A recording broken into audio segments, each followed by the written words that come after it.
sebuah perkemahan tentang praja yang cari pengalaman. Seminggu lama dia tak pulang, berkemah bersama teman-teman. Tapi ada saja kenangan yang membuat dia tak karuan. Bertemu seorang gadis di sana,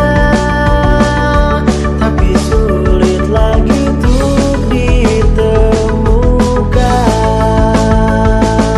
Sudah biasa terjadi di perkemahan, saling suka sama suka tapi tak tersampaikan. Makanya jangan cari gara-gara, karena bahaya.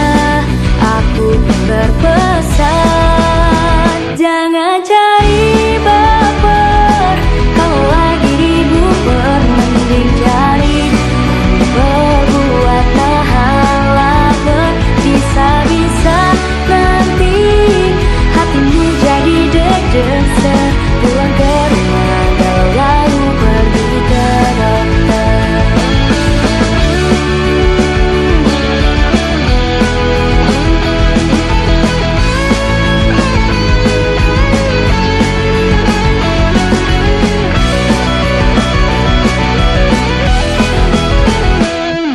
Sudah biasa